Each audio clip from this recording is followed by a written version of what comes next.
Yo!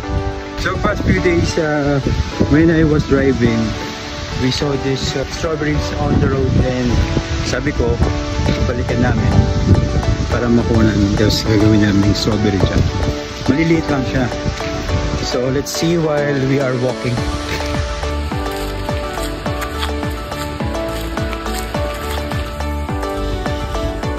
What's this? What is it?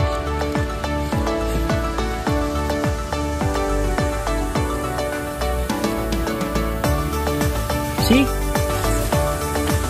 What is this? I don't know, but we don't take it.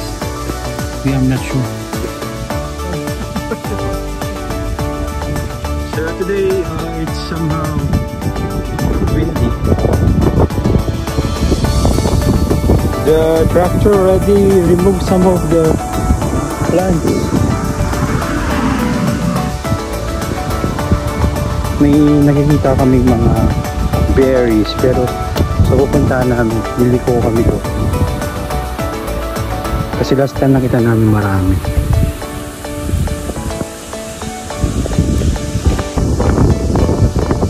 Now, nahihirapan kami maghanap kasi lumaan yung tractor dito. So, tinrin nila yung road. So, as part of clearing na putol yung strawberries ngayon, hindi na namin makita. Hopefully doon.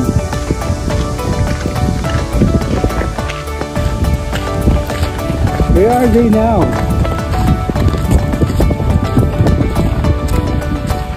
It's windy today, right? Before there was so much strawberries.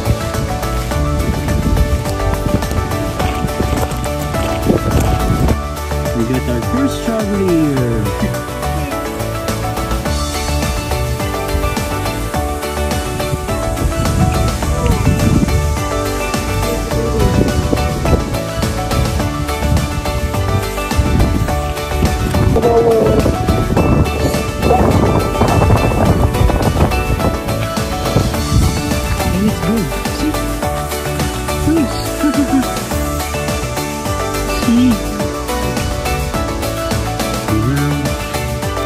It's free.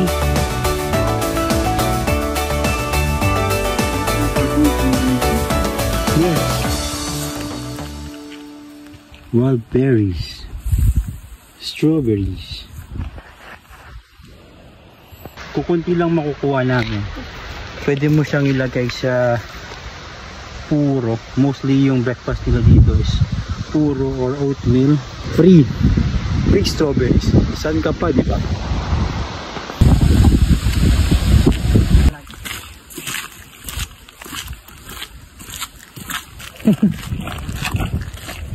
You think we can see more of that? Yeah. This is Raspberry, but it's not ready yet. this is raspberry. Yeah, not But- ready yet, but next month. There is some that is. So guys, See, those are. this is our raspberries. Ready there? Yeah. We can take it? Nah, let's not. Why?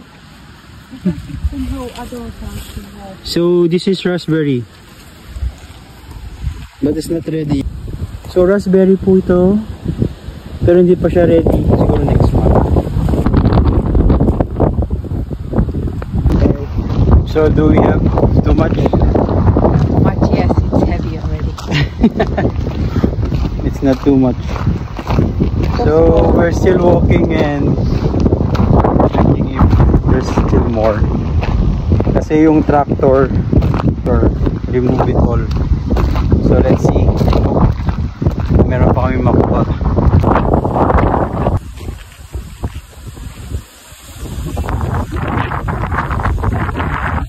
What is this? Red whiteberry. Red blackberry. It's still already good. It's already like you want to eat it. Sure? There and there, I don't know. So these are the red wine berry. Let's taste.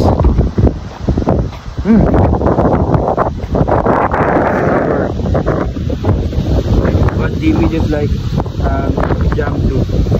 You know, ang dami.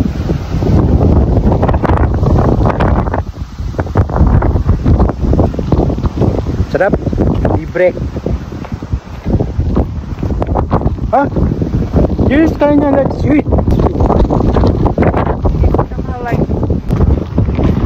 So, pwede rin siyang gawing juice, red wine berries. Very good. Halos naman, pwede naman. Mostly, you can use it as, or you can do it like juice.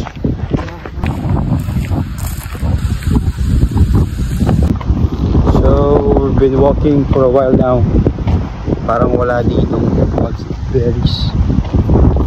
Sakit pa tayo dun. Tired?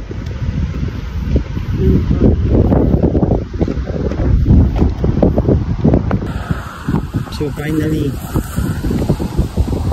we found some of the berries here na hindi na siya nakat. Yun! See?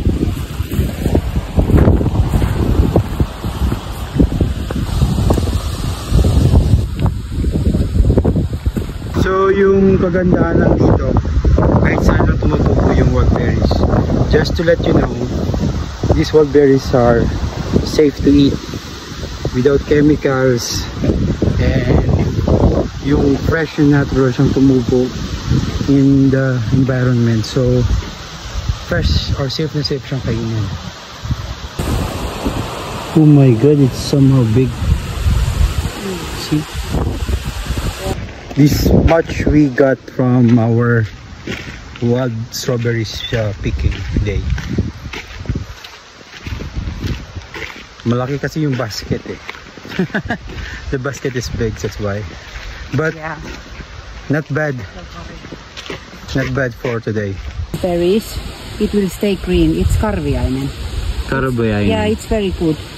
But it's not also ready. It's not yet ready. Yeah, And and also- this will come red wine berries. Wine berries. Yeah. This all. Not yet ready yet. You can see it's lots. Yeah, it's a lot. So we have this usual strawberry. I-compare mo siya sa wild berries. Ito na yung pinakamalaking wild berries. See? Uy. Ganyan yung difference. Yeah. So, thank you for joining us. Please follow, like, and share. Kitos!